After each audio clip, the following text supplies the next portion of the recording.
This episode of Nicknames Movies is brought to you by every middle-aged man who wears a t-shirt when he swims. Just do us all a favor. Just don't go swimming if you're gonna wear a t-shirt. Okay, on with the show.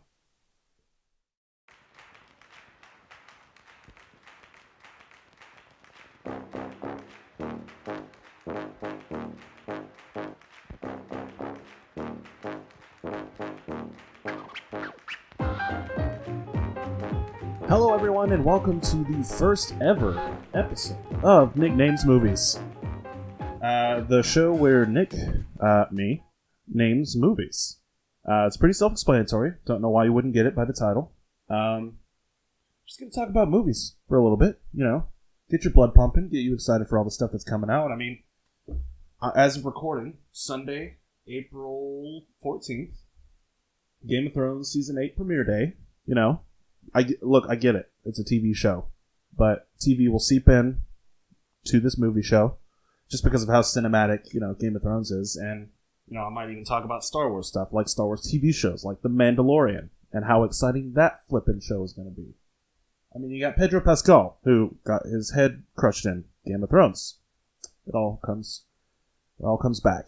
But anyway, my name is Nick, also known as Nick's Under Fire on just about every little bit of media you can find me on. And today's a solo episode, which is okay, because, my name's in the title. It's in the show's name. But every once in a while, we're going to have solo episodes, and every once in a while, I'll have guests on, like Zach from the pilot episode. But this week, let's just talk. Let's just chat. Let's just get excited for all the stuff coming out in April. Of all months, April showers bring all these TV shows and movies like Game of Thrones premiering tonight, which I'm super excited for. I've got the popcorn popped, maybe a little bit early, as of recording. It's like 3 p.m, but anyway, maybe a little bit overexcited for that. But that's only the premiere episode. There's still 5 episodes after that. We got Avengers Endgame coming out in less than 2 weeks. Super excited for that. I already got my tickets, and I hope you did too. Because if you didn't, you're pretty much screwed. You're pretty much fucked when it comes to just getting a ticket anywhere. Like I was even thinking about contemplating, really, just getting a ticket for another showtime a couple days later, and it's crazy with all the theaters around me. But Avengers Endgame, the culmination of since 2008, these Marvel movies have been coming out. Iron Man, you got Thor. I could list them all off, but it's been a long time coming, over 10 years, and people are pretty excited to say the least. I think it's like the most.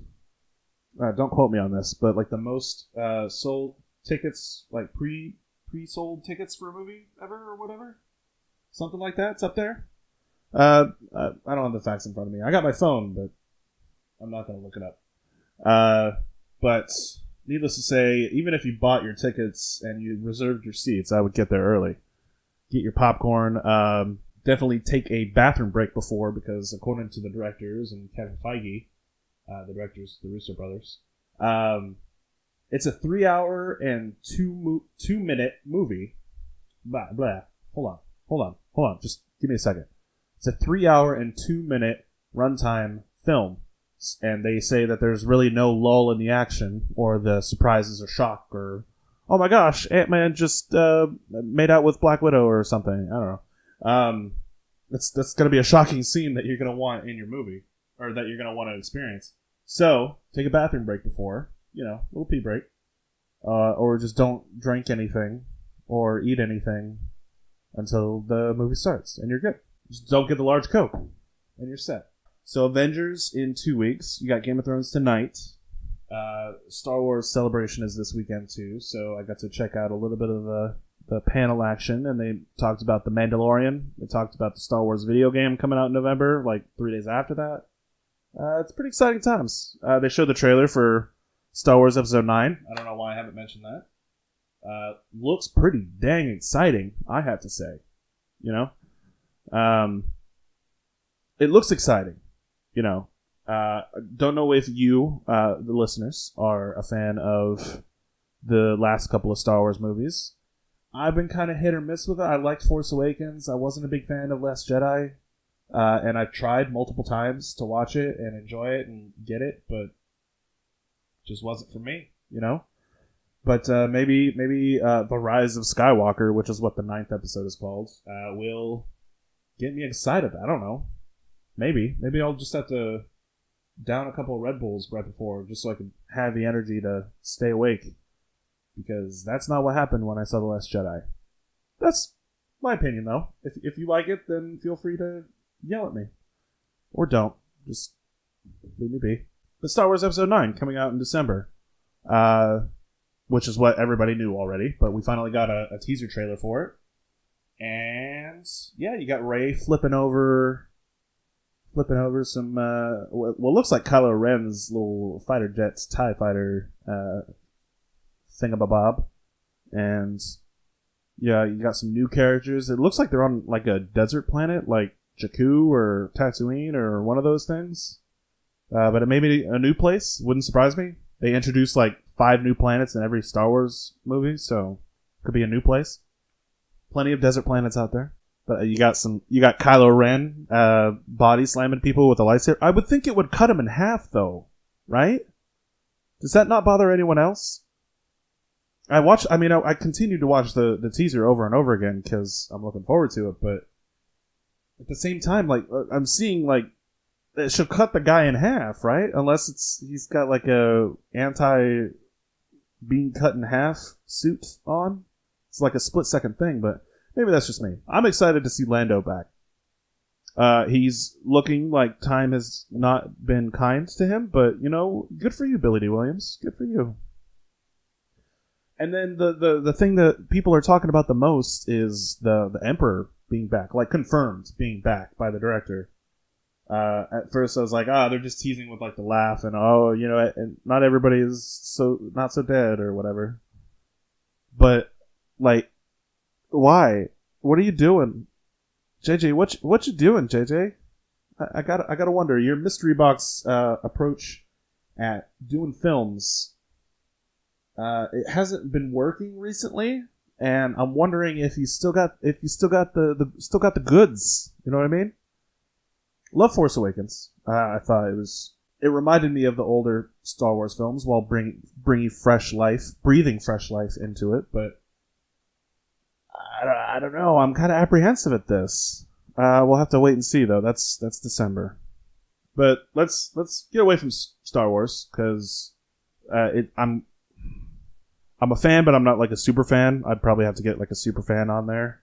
Maybe Zach would know.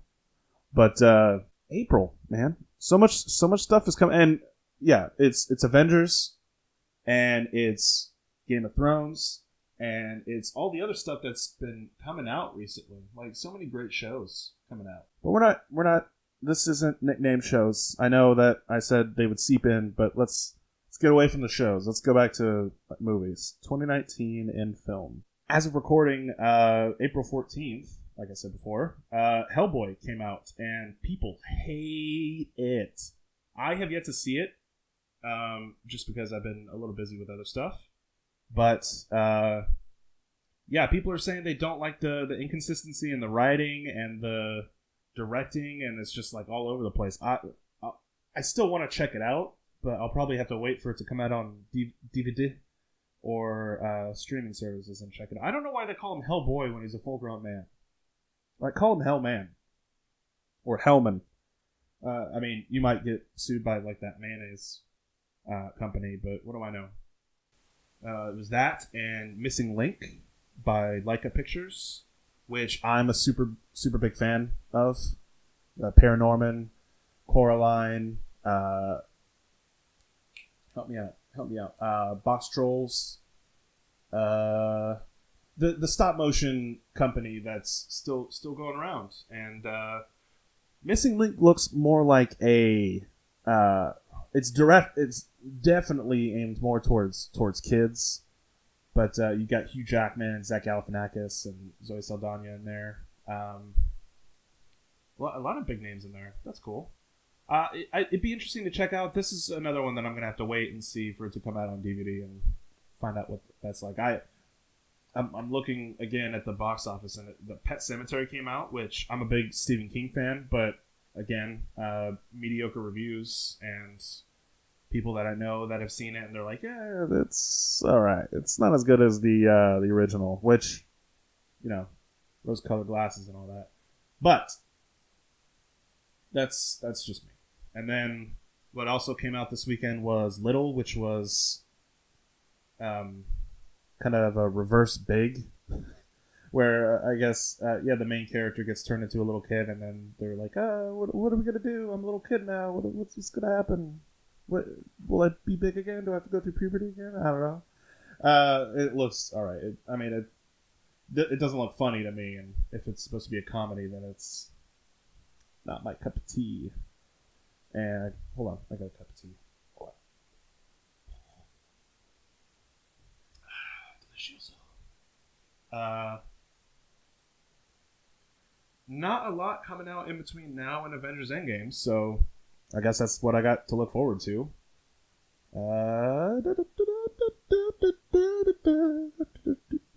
Let's see. Oh, there's a Disney nature film coming out about penguins. So, you a big penguin fan? April 17th. Penguins. It's just called Penguins. Yeah, there's not a lot coming out in between now and then. So, just get super excited. If you have the time, you got, as of recording now, 12 days to watch every single Marvel movie. If you want to do that, I would skip a few. Like, I would say, let's see.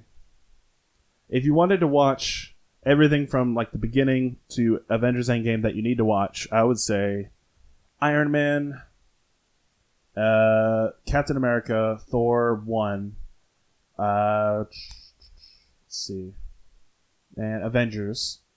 And then I would go Captain America, Winter Soldier, Captain America, Civil War, Ant-Man. I would skip Age of Ultron. Let's see. Avengers Infinity War, obviously. In fact, I haven't even watched Infinity War again since I've seen it in theaters. Mainly because people keep playing clips of it over and over again. And so I feel like I've seen it over and over again. But also because I'm going to watch it right before I see Endgame. Yeah, you got to think smart. And I know there's some theaters that are doing like double feature type events where you can watch Infinity War right before Endgame. And I don't recommend that because it's another situation where you're just going to need to pee for 90% of that. Because I know Infinity War, I think, is like 2 hours and 30 minutes or 2 hours and... Let's see. Let me look that up.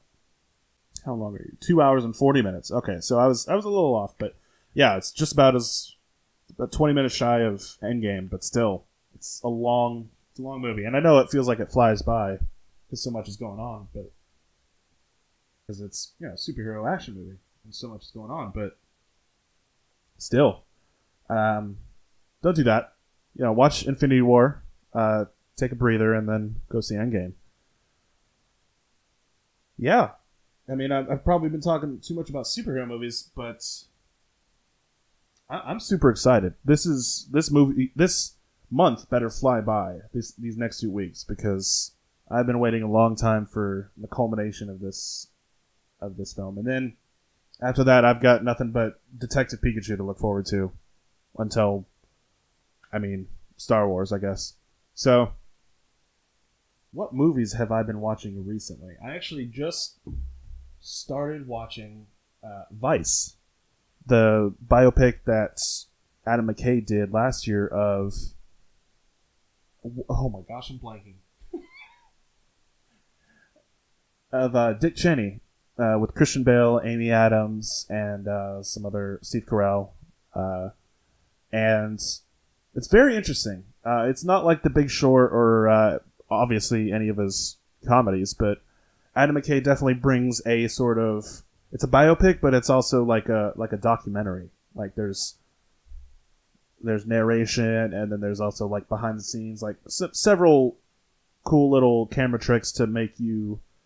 Stuff like, is that really Ronald Reagan, or is that really George W. Bush? Or Sam Rockwell is fantastic as George W. Bush, but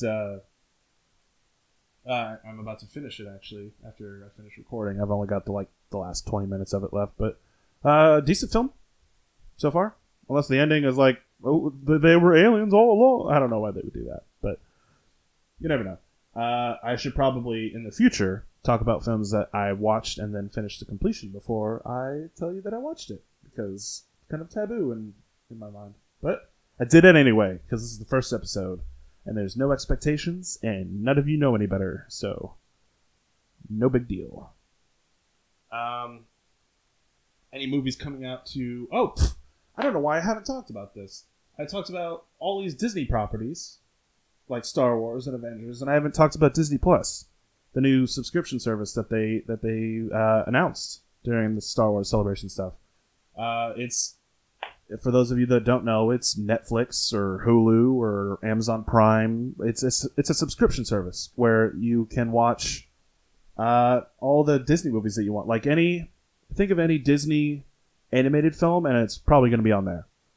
Think of any Marvel movie that you're like, oh, but it's on Netflix. It's leaving Netflix, and it will go to Disney Plus. So if you're a big fan of Thor 2: The Dark World, which I forgive you, and you want to watch it over and over again, or watch the special features, I don't know if they'll offer stuff like that, but if you want to watch any of the Marvel movies or Star Wars movies or stuff like that, you're going to have to subscribe to Disney Plus.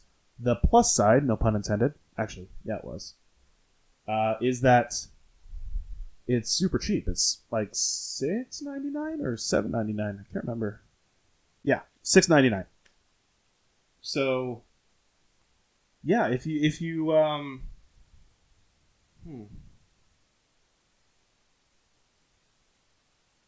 So Disney Plus will be rolled out later this year in November 11th or 12th, one of those days, and it will release with original content like what I mentioned before with The Mandalorian, which is a series directed by several people, including Taika Waititi of Thor Ragnarok and What We Do in the Shadow fame, and Jon Favreau, who directed Iron Man 1, 2, The Lion King, Jungle Book, all that stuff. So lots of cool stuff. Looking forward to The Mandalorian, at least. Looking forward to watching the first 30 seasons of The Simpsons. That's a big draw. I'm curious to see how much of Fox is actually leaving Hulu, because Hulu had a huge catalog of Fox shows. You had, off the top of my head, New Girl. You had The Simpsons, obviously. You had let's see, Bob's Burgers, Family Guy. If any of that stuff is coming to Disney Plus, it'd be really interesting to see how much is going to be included in that $7.99. Because I might just give up my Hulu subscription to Disney Plus. If this is the only way I can watch the Marvel movies or watch Simpsons or Family Guy, then this is going to be a definite must buy, in my opinion. But I don't know. Let me know what you think. As for, I think that was it. It was just the price and the release date. That's really the most important thing. National Geographic stuff. That's cool, I guess. Oh, you can also, instead of paying $7 a month, you can just pay $70 for a whole year, which is actually cheaper.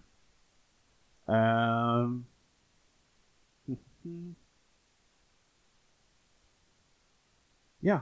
It says approximately 7,000 episodes of television series and 400 to 500 movies are expected to launch when it launches, obviously.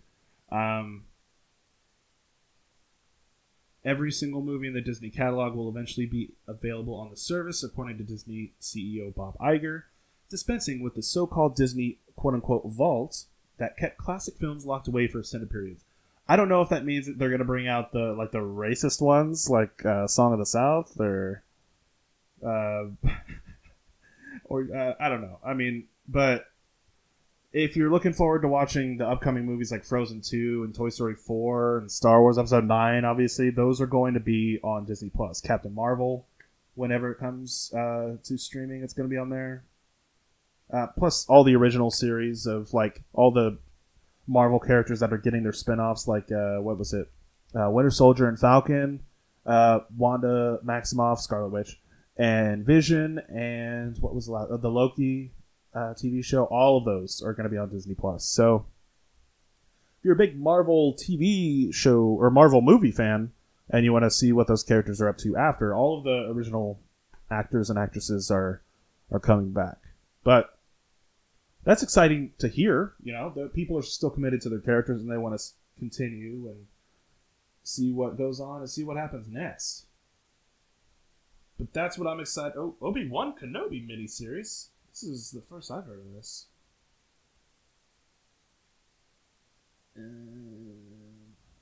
Oh, it's just a rumor. Never mind. No big deal. Rumors and rumors and rumors. Thanks, Internet. That's just wonderful. What they need to bring back, Disney Plus. Bring this back. Bring back the Muppet sitcom show that you canceled. All right? I think I'm the only person who was a fan of it, but it was a couple of years ago, but they did kind of The Office type of TV show where they had like talking head moments where they would do interviews and stuff. But it was like a day in the life of the Muppet Show, and it was the comedy was great, the writing was great, the acting was great, and it was The Office but with Muppets, and it was called The Muppets. Bring that back, bring it back, please. That was so fun, such a great show. Bring that back. Bring back Daredevil. Bring back all the Netflix TV shows that they canceled. Guarantee you would get subscriptions out of that. But what do I know, Bob Iger, CEO? What do I know about being a fan of comic books and being a fan of movies and being a fan of entertainment? Do I look like an entertainment king? Probably. None of you can see me, but I'm wearing a crown that says entertainment on it. It's made of paper, and I drew on it before the show. Alright, so that's been the first episode of Nicknames Movies. Just a couple of things I'm excited about. Don't know if this is going to be a weekly thing. I'm kind of excited. I kind of want to play with doing a weekly thing, but if I do it weekly, there's going to be a lot less guests, and it's going to be a lot more me. But hopefully that's okay with you. If you don't mind hearing my voice. It's going to be a little bit on a shorter side when I don't have guests, but hopefully that's okay too. But until next time, this has been Nicknames Movies, and my name is Nick, and I named a couple movies. Hold on. Delicious. Bye.